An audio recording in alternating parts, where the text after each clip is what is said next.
এবং খাওয়ার ব্যবস্থা হয়ে যাবে। মা, ও মা, দেখো বাইরে কত বৃষ্টি হচ্ছে, সাথে বিদ্যুৎও চমকাচ্ছে। ও মা, আমার যে ভীষণ ভয় লাগছে মা। না রে মা, এত ভয় পাস না। বাইরে যেভাবে বৃষ্টি হচ্ছে দেখে তো মনে হচ্ছে এবার অনেক বন্যা হবে। ও মা, বন্যা? এই সম্পর্কে আমি স্কুলে পড়েছি, বন্যা হলে নাকি ঘর বাড়ি সব তলিয়ে যায়। তাহলে কি আমরা ডুবে মারা যাব মা? না রে মা, এরকম কথা বলিস না। সৃষ্টিকর্তা একটা না একটা উপায় ঠিকই বের করে দেবে। আমি তো ভাবছি অন্য কিছু রে মা।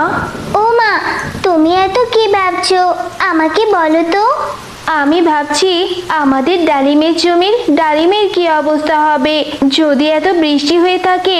তাহলে তো ডালিমের কলিগুলো ঝরে যাবে আর ডালিমের জমিটা একদম ডুবে যাবে। মা, তাহলে সকালে গিয়ে ডালিমের জমি থেকে সব পাকা ডালিমগুলো নিয়ে আসবো, কেমন? আচ্ছা ঠিক আছে, আগে সকাল হোক তারপর দেখা যাবে।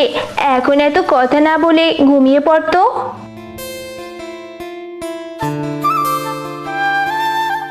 টয়া, আমি ডালিমের জমিতে যাচ্ছি ডালিমগুলো ছিঁড়ে আনতে, তারপর বাজারে গিয়ে বিক্রি করে দেব, বুঝলি? ও মা, তুমি আমাকেও তোমার সাথে নিয়ে যাও না মা, আমি তোমাকে ডালিম ছিঁড়তে সাহায্য করব। আচ্ছা ঠিক আছে, তবে তাড়াতাড়ি আয়। আকাশ যে আবার মেঘলা মেঘলা হয়ে যাচ্ছে, আবার বৃষ্টি নেমে পড়বে। ও মা, দেখেছো জমির কত কাছাকাছি পানি এসে গেছে। আর যদি না আসতাম তাহলে আবার বৃষ্টি আসলে আমাদের ডালিমের জমিটা একদম পানিতে তলিয়ে যেত। হ্যাঁ রে মা, তাই তো দেখছি। এত এত ডালিম কিভাবে বিক্রি করবো রে মা? এত ডালিম কি বিক্রি করা যাবে একদিনে? সস্তায় বিক্রি করলেও তো এত ডালিম একদিনে ফুরোবে না। ও মা, আমার মাথায় একটা বুদ্ধি এসেছে। এখন তো গরমের দিন, খুব গরম পড়েছে। তুমি এই ডালিমগুলো জুস করে নিয়ে বাজারে গিয়ে বিক্রি করো, তাহলে সবাই খুব দ্রুত কিনে নেবে আর আমাদের ডালিমগুলো বিক্রি করা হয়ে যাবে সব। হ্যাঁ রে মা, তুই ঠিকই বলেছিস। কিন্তু মারে, আজ রাতে যদি বৃষ্টি হয়, যেভাবে স্রোতের পানি বাড়ছে দেখি তো মনে হচ্ছে আমাদের ঘরবাড়ি সব তলিয়ে যাবে। আমাদের আজকের মধ্যেই আশ্রয়ের জন্য কোনো না কোনো একটা ব্যবস্থা করতেই হবে।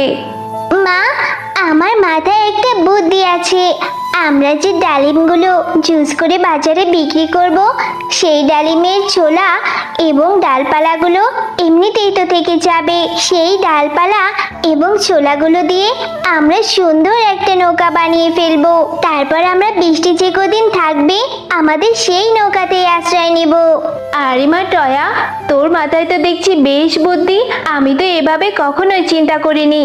ঠিকই বলেছিস রে মা, এখানে তো অনেক ডালিম গাছই হবে।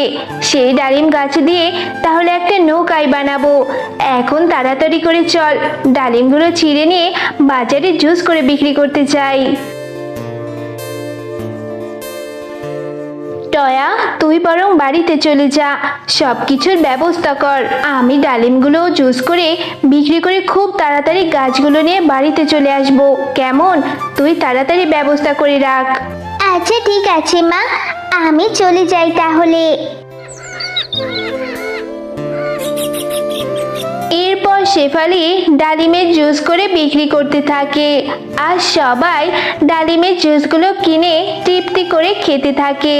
হ্যাঁ রে শেফালি, তোর কি বুদ্ধি শুদ্ধি দিন দিন লোপ পেয়েছে নাকি? হ্যাঁ, এত ভালো ভালো ডালিমগুলো এত সস্তায় বিক্রি করে দিচ্ছিস, সাথে আবার জুস করে বিক্রি করছিস, তাও আবার এত সস্তায়। কিছুই তো মাথায় আসছে না রে আমার শেফালি। বাঘিনী ভাবি, এবার যে অনেক বন্যা হবে। ডালিমের জমির খুব কাছাকাছি পানি চলে এসেছে। আজ রাতে যদি বৃষ্টি হয় তাহলে ডালিমের জমিটা একেবারেই তলিয়ে যাবে। এর চেয়ে বরং আমি ডালিমগুলো যদি সস্তায় বিক্রি করে দিতে পারি তাহলে সবাই কিনেও খেতে পারবে আর আমারও তো লসও হবে না। ও, এই ব্যাপার। তা এত জুস করে বিক্রি করার কি আছে? আজ তো ডালিম বিক্রি করলেই তো হয়েছে তো। না বাঘিনী ভাবি, ডালিম তো অনেকগুলো, আর এতগুলো ডালিম কি একদিনে বিক্রি করা সম্ভব? আমি চাচ্ছি ডালিমগুলো আজকের মধ্যেই বিক্রি করে দিতে, যাতে গাছের সব ডালিম শেষ হয়ে যায়, আর যাতে ডালিমের ডালপালাগুলো কাজে লাগাতে পারি।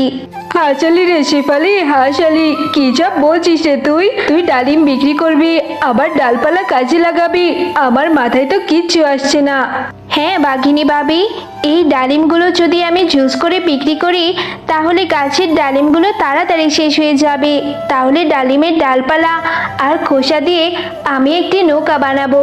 যেভাবে বৃষ্টি হচ্ছে আর স্রোতের পানি বাড়ছে, আশ্রয়ের জন্য তো কোনো ব্যবস্থাই করতে পারিনি, তাই আপাতত এই ডালিমের নৌকায় থাকবে। কি সব বলছিস রে শেফালি? বন্যা? এই দিনে আবার বন্যা হবে? তোদের মতো গরিবদের মাথায় যত সব অদ্ভুত চিন্তা ভাবনা। যা তো বাবু, যা ইচ্ছা কর।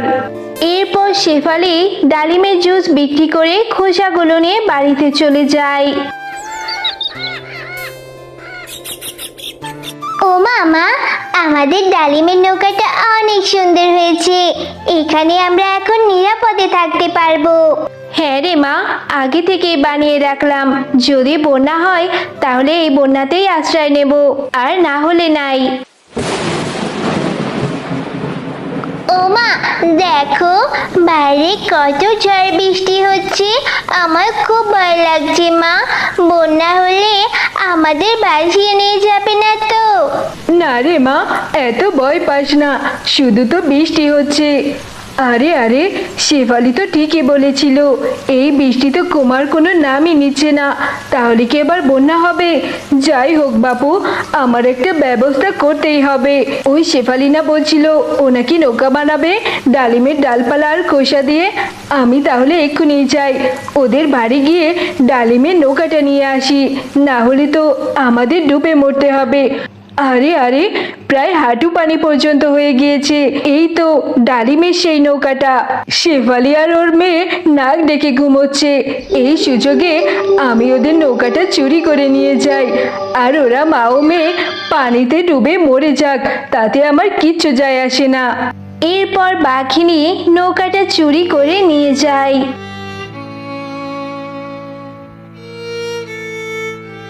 হ্যাঁ রে মা টয়া, এখন আমাদের কি হবে? আমাদের সেই নৌকাটা বন্যার পানিতে হয়তো বেশি চলে গিয়েছে, কিন্তু আমি তো খুব শক্ত করে বেঁধে রেখেছিলাম, এভাবে তো যাওয়ার কথা না। মা, নিশ্চয়ই আমাদের প্রতিবেশী কেউ ইচ্ছা করে নৌকাটা চুরি করে নিয়ে গিয়েছে। হ্যাঁ রে মা, আমারও তো তাই মনে হচ্ছে। এবার তোকে নিয়ে আমি কিভাবে থাকবো? পানি তো প্রায় ঘরের চালা ছুঁই ছুঁই করছে, কখন যে ঘরটা ডুবে যাবে, তখন কিভাবে কি হবে? মা, ওই যে ওই দেখো, তুমি এত চিন্তা করো না মা, সৃষ্টিকর্তা একটা না একটা ব্যবস্থা ঠিকই করে দেবে। মা, ওই তো দেখো, কোথা থেকে যেন একটা নৌকা ভেসে ভেসে আসলো। হ্যাঁ রে মা টয়া, সৃষ্টিকর্তা আমাদের দিকে তাকিয়েছে। চল মা, এই নৌকাটায় উঠে আমরা আপাতত এই নৌকাটায় আশ্রয় নিই, আর নৌকাটা বাঁচিয়ে দিই, দেখি কোনো শুকনো স্থান পাই কিনা।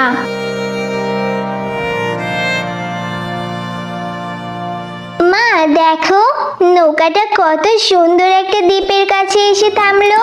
এই দ্বীপটা কত সুন্দর, চারদিকে কত সুন্দর। হ্যাঁ রে মা, আমরা আপাতত এখানে একটু বিশ্রাম নিই, পরে খাবারের ব্যবস্থা করা যাবে। এই জায়গাটা আমাদের জন্য সুরক্ষিত। দুষ্টু তান্ত্রিক, তুই যাই করিস না কেন, আমি তোকে আমার জাদুর কাঠি কখনোই দেব না। তুই যদি তোর জাদুর কাঠি না দিস তাহলে আমিও তোকে বাঁচিয়ে রাখবো না। এবার মর তুই। তোর যা করার তুই করে নে, আমি তোকে আমার জাদুর কাঠি কখনোই দেব না। ও মামা দেখো, ওই পরীটাকে ওই তান্ত্রিকটা বেঁধে রেখেছে। আমাদের ওই পরীটাকে বাঁচাতে হবে মা। হ্যাঁ রে মা, তাই তো দেখছি। তুই এখানে দাঁড়া, আমি কিছু একটা করছি। এরপর শেফা শিয়ালিনী দুষ্টু তান্ত্রিককে লাথি মেরে আগুনে ফেলে দেয়। আমার সারা শরীর জ্বলে গেল, আমার শরীরে আগুন লেগেছে, বাঁচাও। তোমাদের অনেক অনেক ধন্যবাদ, তোমরা আমার জীবন বাঁচিয়েছো, কিন্তু তোমরা এই নির্জন জঙ্গলে এলে কি করে? এরপর শেফালি তাদের সাথে ঘটে যাওয়া সমস্ত ঘটনা খুলে বলল। সব কথা শুনে পরি তাদেরকে বলল, ও এই ব্যাপার, এখন থেকে তোমাদের আর কোনো চিন্তা নেই। আমি তোমাদের থাকার ব্যবস্থা ও খাওয়ার ব্যবস্থা এখনই করে দিচ্ছি। এই নাও জাদুর সোনার ডালিম বাড়ি। এখন থেকে এই বাড়িতে তোমাদের থাকার এবং খাওয়ার ব্যবস্থা হয়ে যাবে। পরি, তোমাকে অনেক অনেক ধন্যবাদ। তুমি আমার এই ছোট মেয়েটাকে নিয়ে একটা থাকার জন্য ব্যবস্থা করে দিলে। ও বন্ধুরা, গল্পটি যদি ভালো লেগে থাকে